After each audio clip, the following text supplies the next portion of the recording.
فبأي آلاء ربكما تكذبان؟ آپ کے لیے حضرت مولانا مفتی شاہد نعمانی قاسمی صاحب کو دعوت دیتا ہوں کہ وہ آئیں اور اپنے تاثرات کو ہمارے سامنے رکھیں۔ بسم اللہ الرحمن الرحیم۔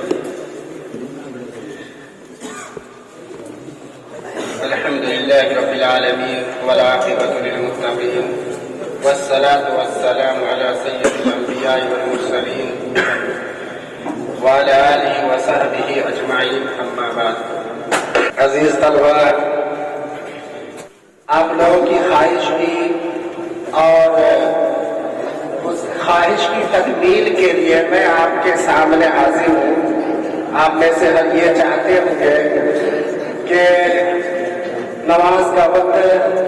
ہونا ہی چاہتا ہے اور پوزیشن جن بچوں نے حاصل کی ہے اس نام کا اعلان ہو جائے۔ اس طرف اور شوق میں آپ مچل گئے ہوں گے،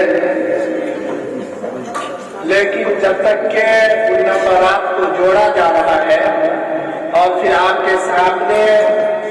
ان ناموں کا اعلان ہوگا جن مقررین نے یا جن مصاحبین نے اول 200 پوزیشن حاصل کی ہے، تو اس سے پہلے چند باتیں میں آپ سے عرض کیے دیتا ہوں۔ سب سے پہلی بات یہ کہ آپ تمام طلباء قابل مبارکباد ہیں کہ آپ لوگوں نے اپنے تعین، اپنے جذبہ اور شوق کے ساتھ اس پروگرام کو منعقد کیا۔ واقعی میں جب طلباء کے اندر اس طرح کی رغبت ہوتی ہے، طلباء کے اندر شوق ہوتا ہے اور طلباء کچھ کرنا چاہتا ہے تو اساتذہ کو بہت خوشی ہوتی ہے۔ یقین جانیے کہ آپ لوگوں کی اس کوشش اور جد و جہد سے ہم تمام اساتذہ کو بے حد مسرت اور شادمانی ہوئی۔ تقریر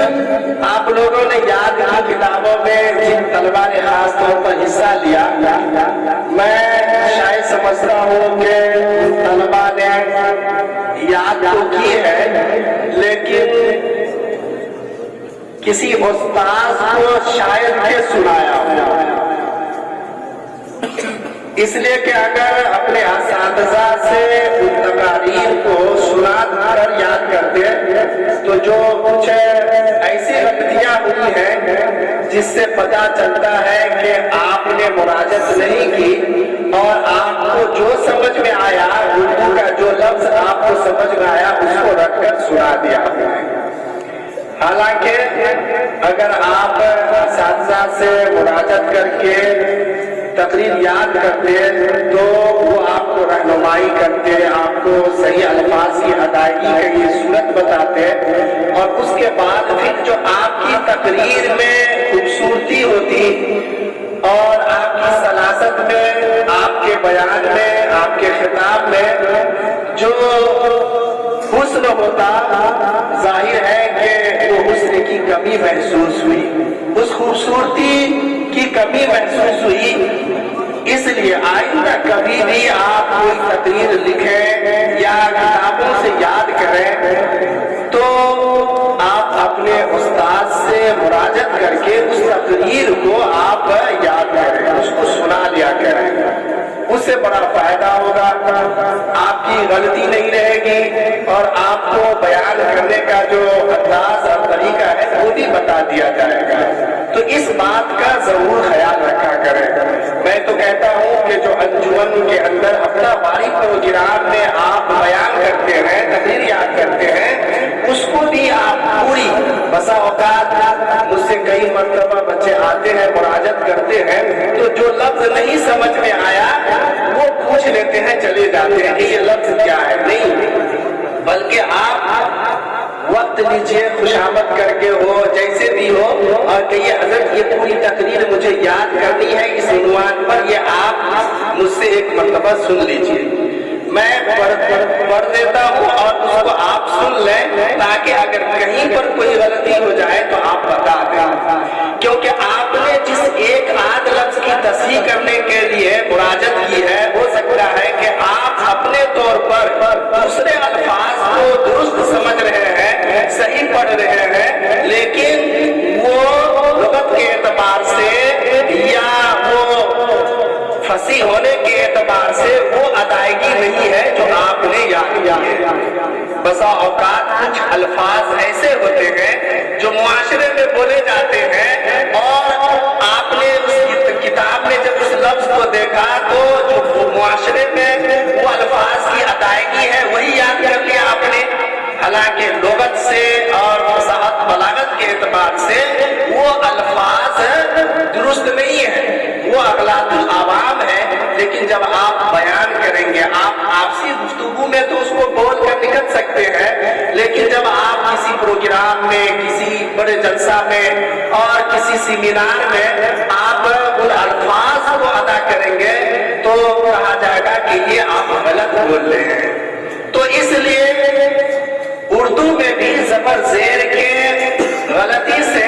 मोटा सा महसूस होता है, इसलिए आप पूरी तकरीर सुना दें, उसके बाद याद करेंगे तो इंशाअल्लाह आपकी गलतियां खत्म हो जाएंगी और तकरीर जो है आपकी बेहतरीन हो जाएगी। क्या अजीज तलबा, तकरीर मैं समझता हूँ कि ऐसी चीज है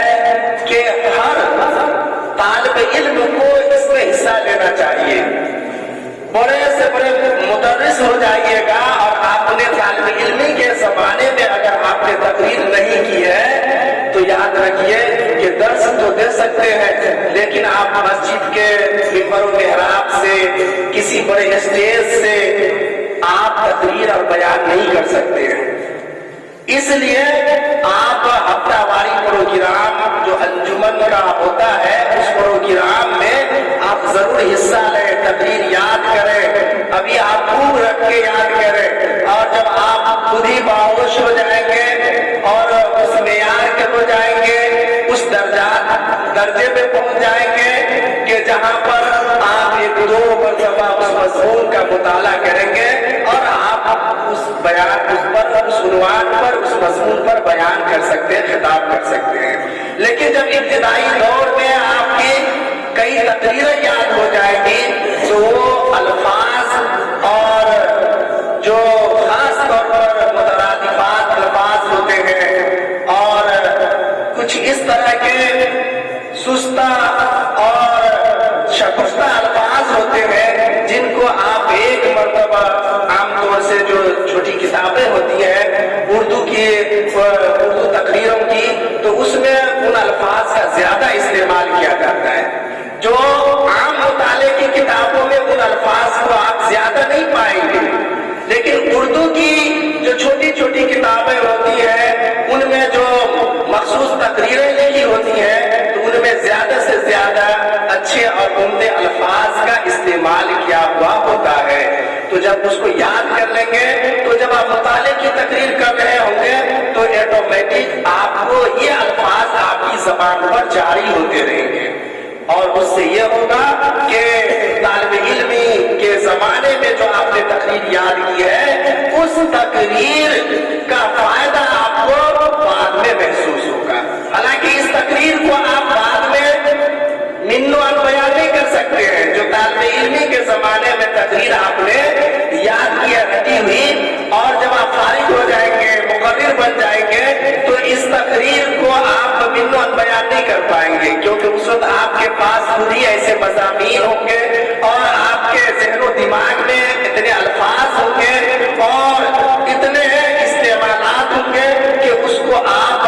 खुद ब खुद अदा करते जाएंगे। हाँ, ये है कि उन अल्फाज में ये मुईन और मददगार साबित होगा। तो इसलिए आप कोशिश करें कि हर तालिब इल्म के ज़माने में जब आप 10-12 साल तक पढ़ते हैं, उस वक्त तक हर साल के औसतन कम से कम आपको जो है 6 तकरीर को बेहतरीन से याद होनी चाहिए। अल्लाह तबारक व तआला कहने से ज्यादा अमल करने की तौफीक अता फरमाए। आपका नतीजा तैयार है। हमारे साहिबान सुनाएंगे।